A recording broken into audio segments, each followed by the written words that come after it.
사실 이번 2024년 종료주일은 3월 달 가운데 있으니 어떤 분들은 아니 왜 종료주일이 왜 이렇게 빠른가? 내가 알고 있는 종료주일, 고난주간, 부활주일은 보통 4월 달 아닌가라고 생각하셔서 다들 올해는 아니 이거 목사님이 좀 올해 땡겨서 하나 이렇게 생각하시는 분들도 좀 있을 것 같습니다.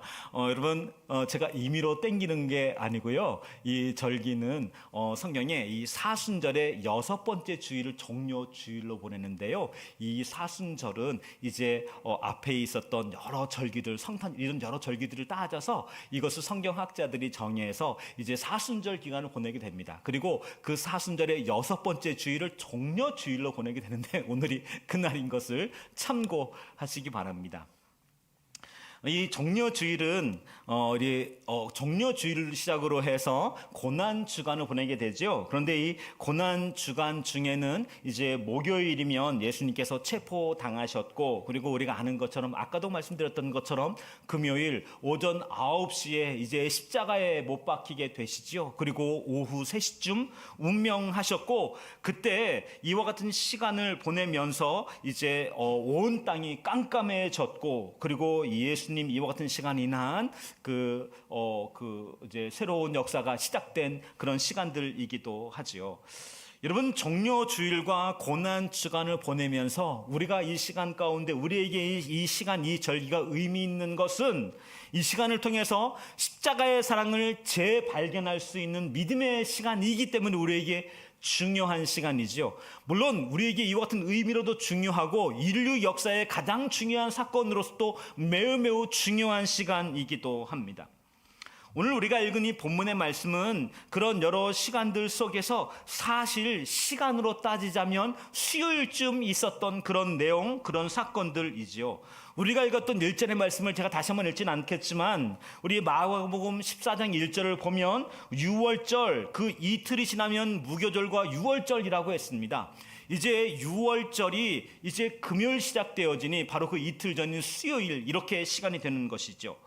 그리고 이와 같은 시간을 보내면서 이때 1절과 2절 우리가 읽었던 말씀을 살펴보면 그 속에서 대제사장들과 서기관들은 한 가지 음모를 꾸미기 시작합니다. 어떤 음모입니까? 예수님을 죽이고자 하는 좀 더 구체적이고 그리고 좀 더 아주 확실한 방법을 사람들이 이제 모의하기 시작하는 것이죠. 그런데 그들이 고심하는 이유가 한 가지 있습니다. 그것은 무엇이냐면 때가 좋지 않다는 것입니다. 어떤 때일까요? 네, 그것은 조금 전에 말씀드렸던 6월절이 다가오고 있다는 것입니다. 우리나라에도 민족 명절하면 사람들이 집을 찾아가는 것처럼 여기 유대인들은 민족 명절이었던 6월절 하면 예루살렘으로 다 오거든요. 전국 방방 곳곳에서 예루살렘으로 와서 이 예배를 드리거든요. 그런 시간을 통해 이 예루살렘에 이스라엘 역사상 최대의 인파가 모이는 시간들인데 그 시간에 예수님은 사람들에게 인기가 매우 높았습니다. 점점 사람들은 예수님에 대한 기대가 높아져 가고 있는 그때 예수님에 대해서 악한 말을 하거나 예수님에 대해서 아주 몹쓸 짓을 하게 되면 민심이 돌아설 것이 뻔한 것입니다.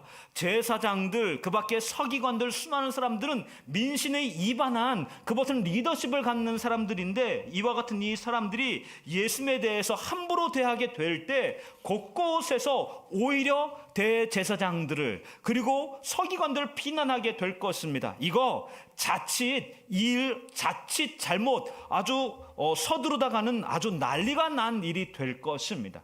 때문에 이들은 고민하는 것입니다. 더욱이 예수님께서 여러 자리, 여러 시간을 혹은 여러 설법의 시간을 통해서 제사장들과 서기관들의 이 바리새인적 여러 행위들에 대해서 비난과 그리고 예수님은 비판을 해왔습니다. 그런 면에 이 시간에 이 일들을 대제사장이라든지 바리새인이라든지 서기관들이 잘못 움직이게 되면 이건 틀림없이 그들에게 해가 될 일이 틀림이 없는 것이죠. 여러분, 그런 면에 예수님은 왜 그들이 이처럼 죽이지 못해 안달하고 있는 것일까요? 여러분, 조금 전에 말씀을 통해서 또 힌트를 얻었겠지만 저희가 또 이번 주 중에 묵상을 통해서 또 여러 면 발견했지만 예수님이 혜성처럼 등장을 해서 수많은 메시지와 도전을 통해서 각 사람의 마음에 새로운 비전과 꿈을 꾸게 했습니다. 그 중에는 새로운 해석들이 곳곳에 등장을 했습니다. 사실은 새로운 해석이 아니라 구약 성경에 나와 있던 말씀에 대한 본래 해석을 다시금 한 것이죠. 전통에 입각했던 혹은 그들의 습관에 자리 잡았던 여러 생각들을 원래의 자리로 돌리는 그런 메시지를 전했던 것이죠. 그 중에 안식일에 대한 이야기도 있었습니다. 안식이 누구를 위한 것이냐, 안식일이 무엇 때문에 지켜지는 일인 것이냐를 말할 때에도 예수님과 바리새인들은 대립의 각을 세워야 됐었지요. 또 한 가지는 이 예루살렘 입성하기 직전 혹은 또 입성하고 나서 있었던 사건들입니다. 어떤 사건들입니까? 네, 성전 정결 사건입니다. 예수님께서 이제 예루살렘 입성하고 나서 성전을 가셨습니다. 그랬더니 이 성전이 온갖 사람들이 와서 장사하는 소굴이 되어져 있는 것입니다. 장사가 나쁜 것은 아닙니다. 하지만 이 장사가 누구에게 어떤 이익을 주는 일인가, 누구에게 누가 조장하는 일인가를 생각해 보게 될 때 성전에서의 최초의 시작은 먼 곳에서 여기 어린 동물들 혹은 또 갖가지 물건을 싣고 오는 수많은 사람들의 수고를 덜고자 하는, 그래서 그들의 수고를 좀 돕고자 하는 마음에서 한쪽에서 이제 물건 매매가 이루어졌지만 나중엔 이것이 사람들에게 거대한 장사의 시간이 된 것이죠. 왜냐하면 예루살렘에 이스라엘 최대 인파가 모이는 시간이거든요. 그래서 그 자리, 그 찬스는 한마디로 목돈 잡을 수 있는 시간이거든요. 그런데 이 성전을 주관하는 사람들 누구입니까? 바리새인들입니다. 제사장들입니다. 이런 사람들은 여기 이 장소를 그냥 내줄 리가 없습니다. 어떻게 했습니까? 돈을 받고 내주는 것이죠. 심지어는 이 환전하고 하는 여러 수수료의 상당 부분을 챙겨가기 시작했습니다. 때문에 이런 이 유월절이라든지 이런 절기를 통해서 누가 배불러지는 시간? 네, 종교 지도자들이 배가 불러지는 시간. 성전이 하나님께 기도하는, 예배하는 그런 처소가 아니라 장사하는 모든 일들에 이 소란 떠는 곳이 되어져 버리고 말았지요. 그래서 예수님께서 어떻게 하셨습니까? 비둘기 파는 사람들의 상을 둘러 엎었습니다. 환전하는 사람들의 상을 둘러 엎었습니다. 그리고 그들을 다 내쫓아냈습니다. 그리고 내 아버지의 집은 기도하는 집이다를 선언하셨던 것이죠. 이런 여러 사건들을 볼 때 이 대제사장들, 바리새인들은 화가 머리 끝까지 올라가 있습니다. 여러분, 밥줄은 건드리지 말아야죠. 예수님이 이 사람들의 밥줄을 건드리는 것입니다. 더군다나 이런 정결의 어떤 시간, 이런 선언을 통해서 바리새인들, 그 가운데 종교 지도자들이 어떤 사람이 되어졌을까요? 왜 성전을 보호하고 하나님의 참뜻을 수호하는 사람들로 새겨져 있는 것이 아니라 자기들의 한몫 챙기는 그런 집단으로 전락시켜버리고 말았습니다. 이런 사건들을 바라볼 때 사람들은 예수님을 그래 좀 불편한 사람, 그래 조금 나와 다른 사람이란 이해 속에 바라보게 된 게 아니라 이제는 도저히 묵과할 수 없는 사람, 가만두어서는 안 되는 사람, 빨리 제거해야 될 사람이 되어지고 만 것입니다. 그래서 매우 긴박한 사건들이 이루어지고 있었습니다. 그런데 고심은 사람들이 지금 누구에게로? 예수님에게로 향하고 있다는 것입니다. 예수님을 아주 그냥 쳐다보면서 어떻게 하면 그분이 그분이 말씀하실, 그분이 행하실 일들을 우리는 어떻게 생각해야 할 것인가, 더 큰 꿈을 가지고 바라보고 있는 것이죠. 그런 면에 그들은 답답하기 짝이 없는 그런 시간 가운데 있습니다. 그때 이런 시간들 속에서 그들에게 반가운 굿뉴스 하나가 들렸습니다. 그 굿뉴스가 무엇이었을까요? 우리가 읽었던 9절과 10절의 말씀입니다. 제가 이 말씀도 간단하게 요약해 드리면 예수님의 가장 가까이에 있었던 제자 중 가롯 유다가 있습니다. 이 가롯 유다가 어쩐 일인지 예수님의 최측근인 사람인데 이 사람들이 대제사장을 찾아온 것입니다. 그리고는 예수님을 어떻게 하면 예수님을 잡을 수 있는지, 어떤 죄를 뒤집어 씌우면 이것이 합당한지에 대해 여기 가룟 유다가 낱낱이 상세하게 알려주는 것입니다. 그리고 은 30냥을 받아서 돌아갔습니다. 이런 사건들 앞에서 여기 제사장들은 그야말로 이제 기회를 잡을 수 있겠구나.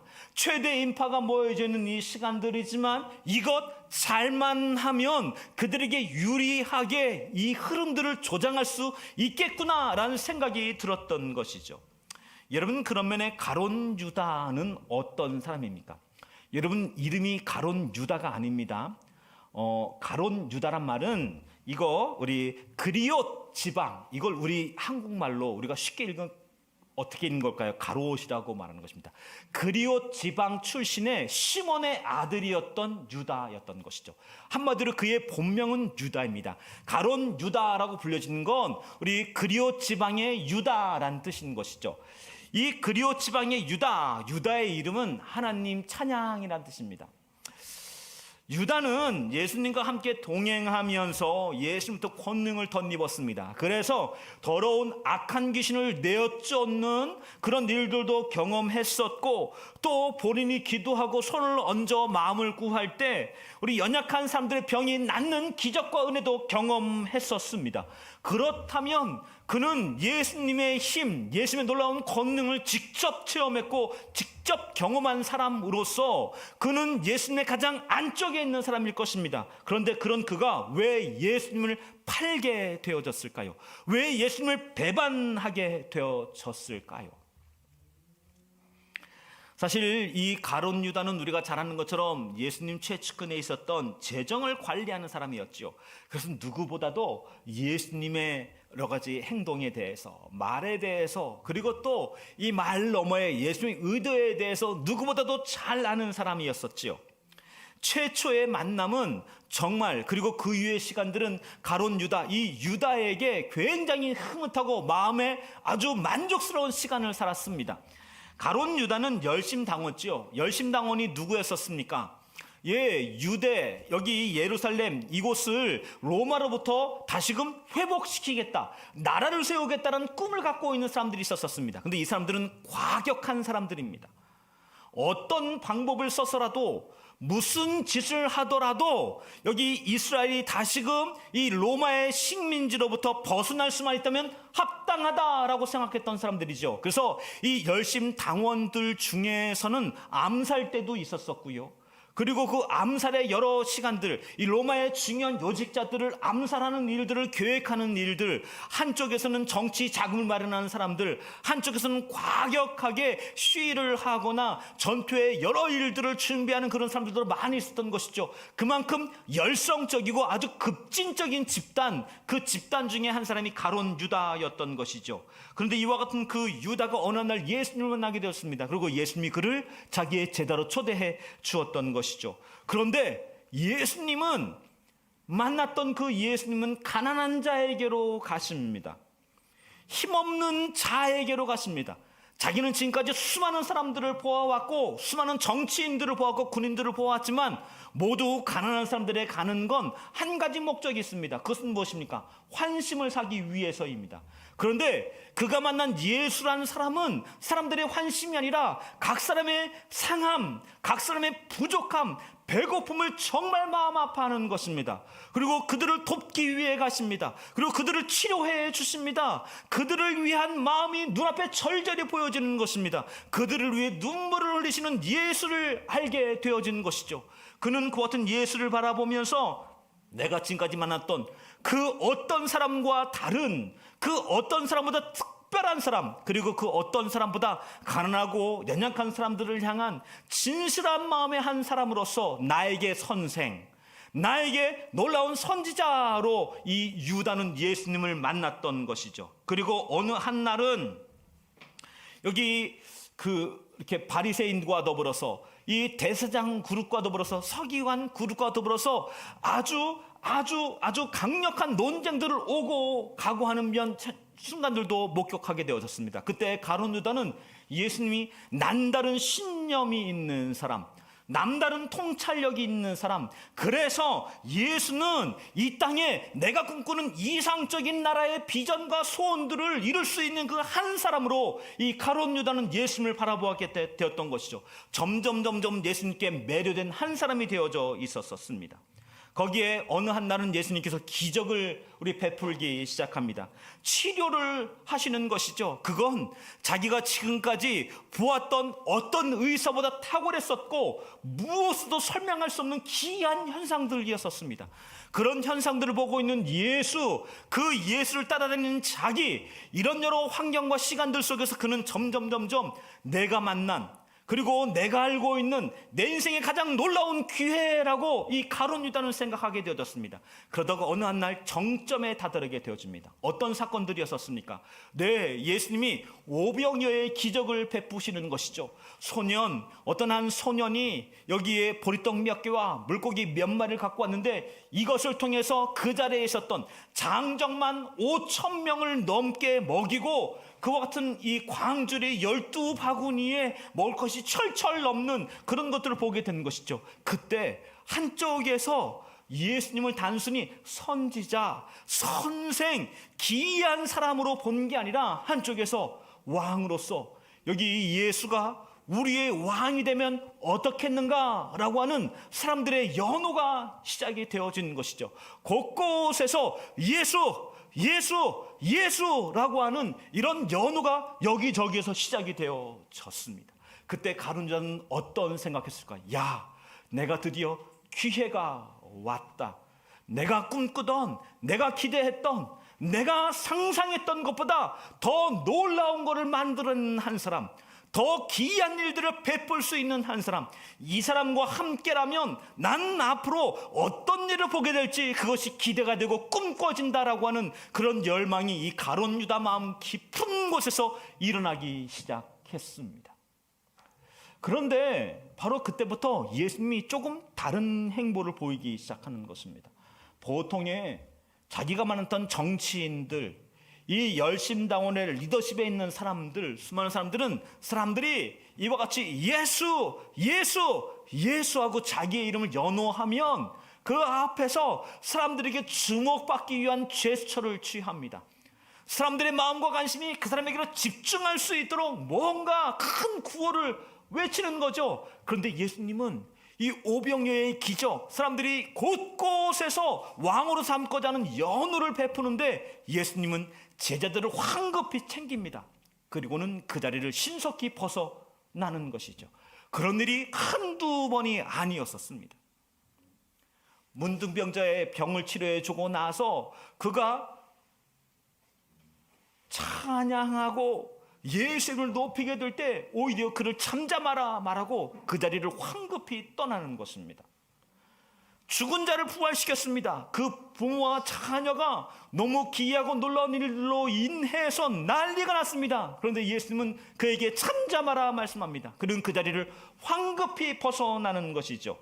이와 같은 이 시간을 바라보면서 예수의 메시지, 예수의 말씀을 조금 더 귀 기울여 보니까 예수님은 단순히 치유와 기적과 능력만이 아니라 그가 전하는 설법, 그가 전하는 말씀 메시지가 어떤 선지자와 다르다는 것을 더 깊이 알게 되어졌습니다. 그리고 예수님은 자꾸 섬기라고 말합니다.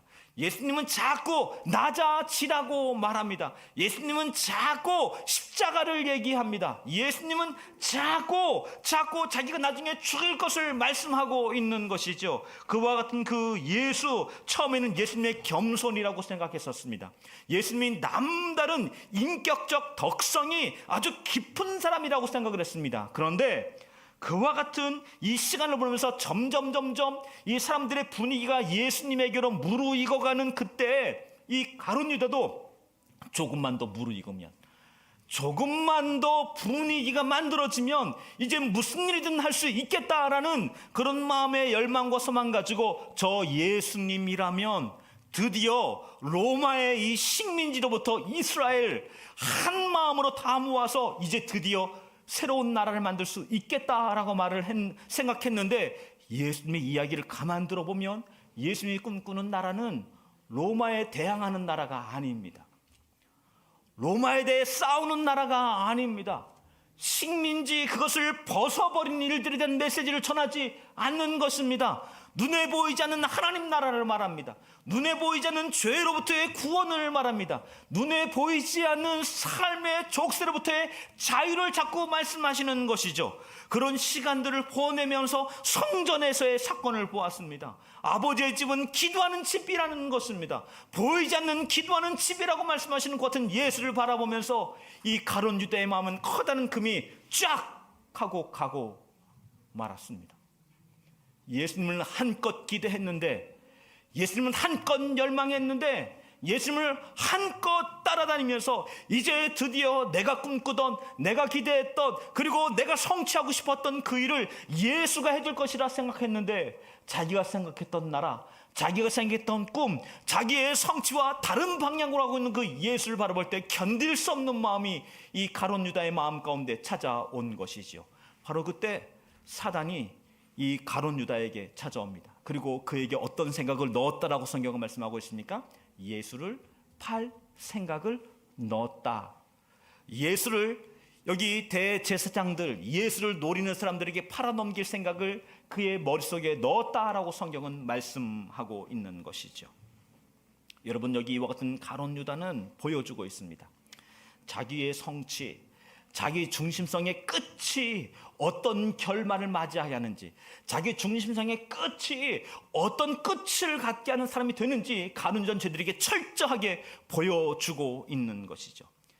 이와 같이 점점 긴박한 일이, 눈에 보이지 않는 일들이 뒤에서 일어나고 있습니다. 1절과 2절에서는 대제사장과 서기관들이 예수님을 죽일 음모를 꿈꾸는가 하면, 9절과 그리고 11절 말씀까지, 10절로 11절까지의 말씀에서는 이 자기의 가장 가까이 있는 이 가룟 유다가 예수님을 팔고자 대제사장을 만나고, 그리고 그들에게 은 30냥을 받고 예수님을 어떻게 밀고 하고 어떻게 팔아넘질지를 하는 일들을 다 보고 있는 것이죠. 보이지 않는 곳에서 이런 긴박한 일들이 일어나고 있습니다. 그때가 언제였다고요? 수요일 저녁인 것입니다.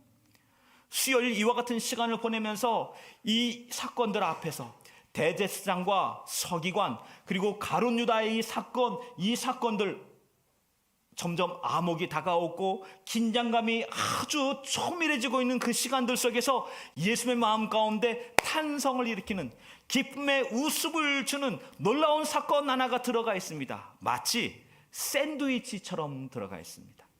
긴박감 있는 사건 그 사이에 우리 3절로 9절까지의 말씀이 떡하니 들어가 있는 것입니다. 여기에는 특별한 의도가 있는 것 아닐까요?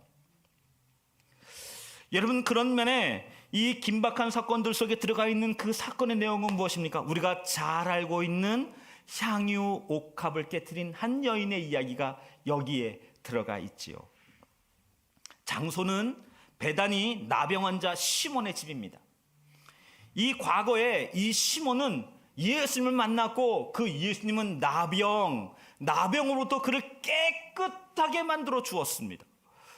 천형이었던, 난 이제 나병으로 죽나보다 라고 했던 이 시몬이 예수님을 통해서 깨끗하게 되어진 것입니다. 그리고는 집으로 돌아왔습니다. 그는 성전에 들어갈 뿐만 아니라 그는 온전한 삶, 새로운 인생을 살게 되어진 것이죠.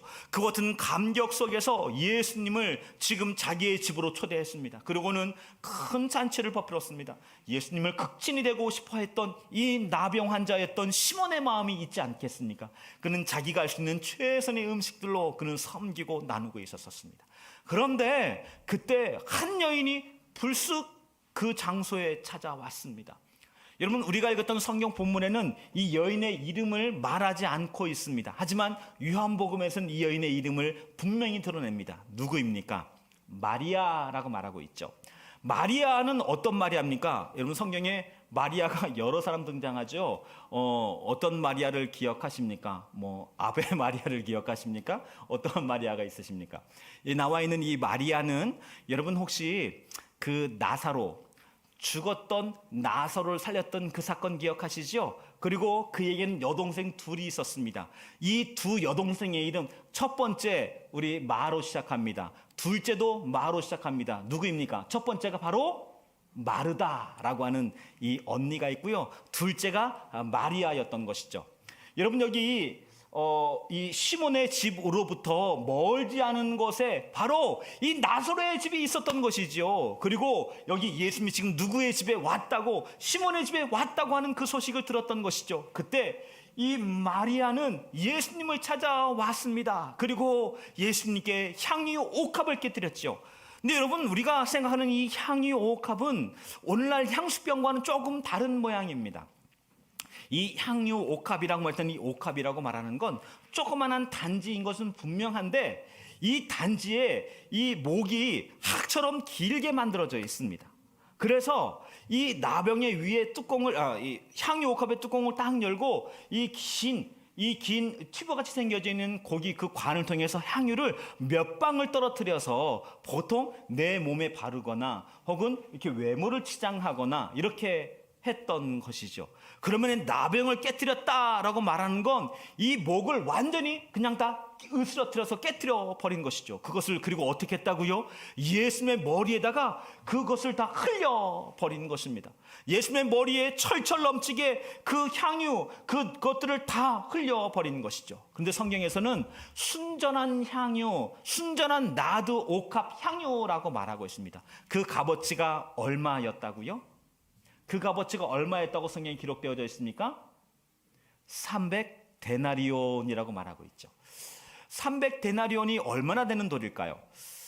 집사님, 이게 1데나리온이 보통 노동자의 하루 품삯입니다. 하루 동안 일했던 노동자의 하루 품삯이었던 것이죠. 그런데 300데나리온이라고 말하는 건 어떤 뜻일까요? 1년치에 다다르는 1년치의 노동 품삯인 것이죠. 그러니까 이 향유옥합은 정말 값비싼 것입니다. 정말 향유옥합은 어마어마한 값어치인 것이죠. 제가 한 가지 얻겠습니다. 우리 여기 집사님들 계시고 저희 아내도 계신데, 여기 혹시 그 본인 쓰시는 향수 혹은 또 화장품 있으시죠? 한 3천만 원 정도 되는 거 쓰시는 분 있으신가요? 한 5천만 원 정도 되는 거 쓰시는 분 있으신가요? 제가 이렇게 부르니까 다들 좀 부담스러우신가 보다. 그러면 저렴하게 한 1,000만 원 정도 되는 거 쓰시는 분 좀 있으신가요? 저희 아내가 손을 이렇게 던데 네, 이게 그런 뜻입니다. 몇 천만 원짜리, 오늘날 그 값어치로 따지자면 몇 천만 원짜리의 향유 옥합인 것이죠. 그런 면에 이와 같이 그 옥합을 깨뜨려서 예수님 머리에 붓고, 그걸 한두 방울도 아니고 그리고 손 한 움큼도 아니고 그것 전부 다를 허브리에 버리고 있는 이 여인을 바라보면서 사람들은 어떤 마음이었을까요? 우리가 읽었던 성경에는 어떤 사람은 이라고 말하고 있는 것이죠. 어떤 사람은 이 사건에 대해서 무엇이라 말하는가요? 우리 4절 말씀을 같이 한번 읽어보겠습니다. 4절 말씀 같이 읽겠습니다. 시작. 어떤 사람들이 화를 내며 서로 말하되 어찌하여 이 향유를 허비하는가? 여러분, 이거 틀림없는 허비 아닙니까? 이거 틀림없는 허비입니다. 우리 집사님 아무리 대통령을 만난다고 해서 여기에 있는 우리 집사님들 중에서 우리 한 3천만 원 정도 되는 거, 너무했다, 한 1,000만 원 정도 되는 화장품 그걸 한 번에 다 바르시는 분 계십니까? 아마 그런 분 계시지 않을걸요. 그걸 한 번에 다 깨트려서 허비한 것입니다.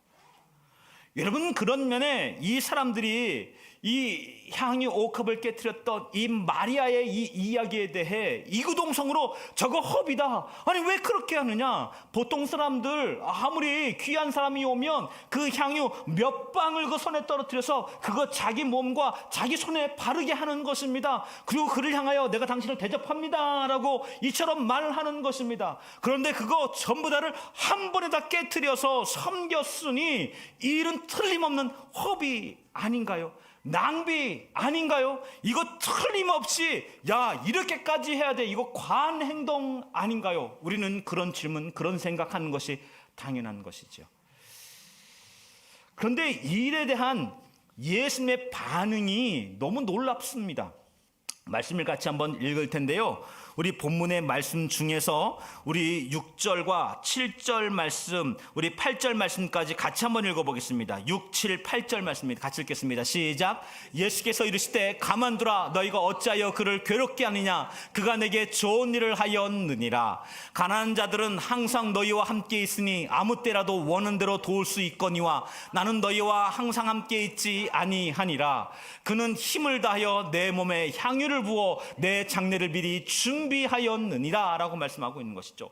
예수님의 평소의 언행을 바라보건대 예수님 가난한 자를 위하셨습니다. 그들을 위해 눈물을 흘리셨습니다. 그리고 이처럼 우리 예수님은 자기의 집, 자기의 어떤 것도 두지 않았던 것입니다. 늘 항상 한 벌 옷을 입고 다니셨습니다. 그런 예수님의 평소의 행색과 평소의 예수님의 태도와 평소의 예수님의 말씀을 바라보건대 이 일에 대해서 마리아야 너 왜 그러느냐라고 책망할 것이 당연하다 여겼는데 예수님은 오히려 그를 놔두라. 그에게 악한 말 하지 마라. 그는 나에게 좋은 것을 했다라고 말씀하고 있는 것이죠.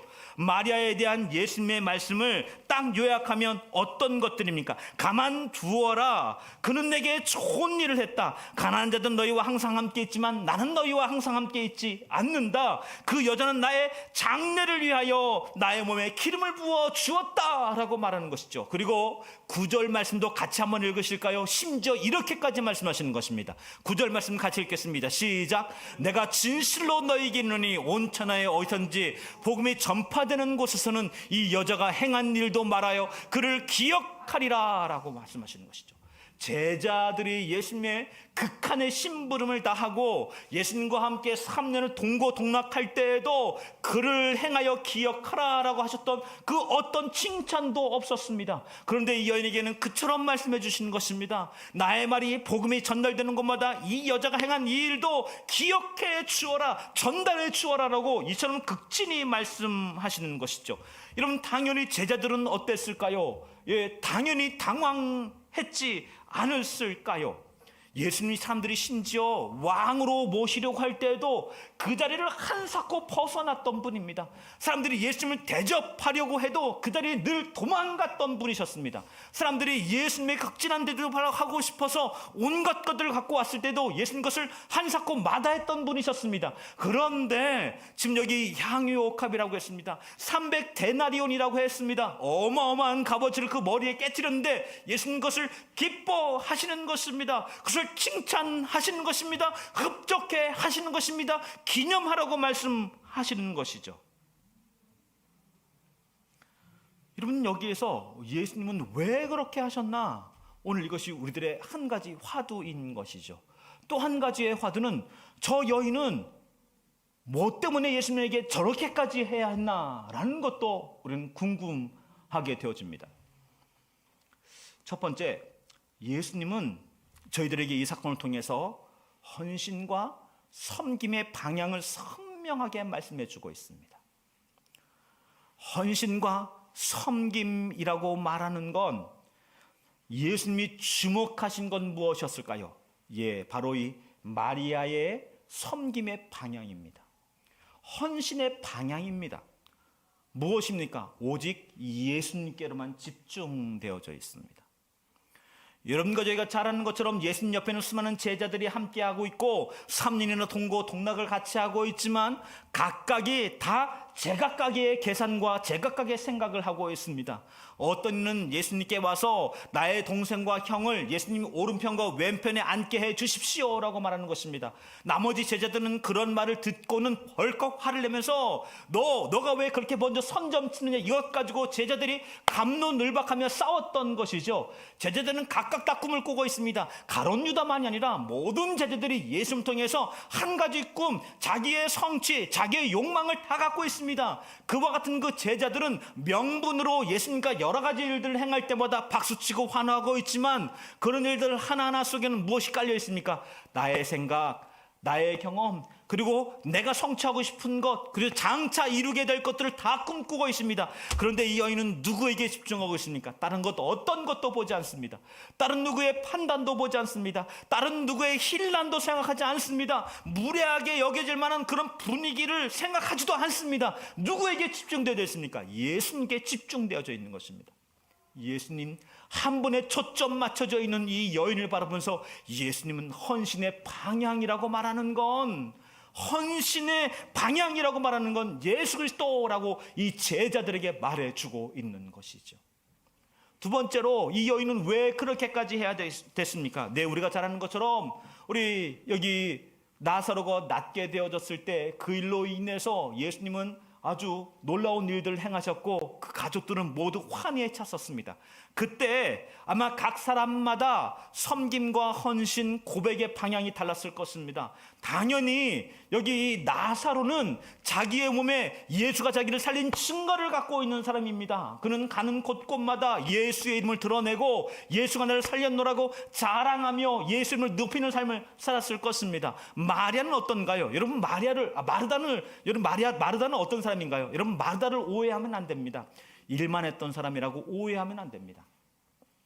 마르다는 본인이 섬길 수 있는 예수님을 섬기고자 하는 마음에 최단의 것을 담아서 어떻게 했습니까? 더 좋은 것, 더 귀한 것, 그리고 예수님께 더 값진 것 섬기고 싶어서 마음 애달파했던 그런 한 사람이었죠.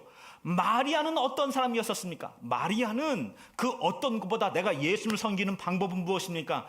예수님이 원하는 그 자리에 가 있는 것입니다. 말씀을 듣는 그 자리, 그곳에 가서 예수의 말씀을 듣는 것이 마리아가 예수님을 섬기는 방식이었던 것이죠. 마리아는 그렇게 예수님을 섬겨왔습니다. 그래서 그와 같은 말씀의 자리마다 마리아는 귀를 기울이고 예수의 말씀을 들었습니다. 그런 마리아의 마음 가운데는 예수님이 이제 몇 번씩이나 성경에는 3번에 걸쳐서 순환을 예고하셨습니다. 그런 순환의 예고 속에서 예수님의 장래가, 예수님의 미래가 이제 사람들이 생각하는 것처럼 아주 그냥 꽃길 걷는 길이 아니다. 예수님 것을 바라보고 있다. 그리고 이와 같은 시간을 통해서 예수님의 날들이 점점 다가오고 있다라는 것들을 아주 깊이 그때를 정확하게 안 것이 아니라 짐작하며 알고 있는 것이죠.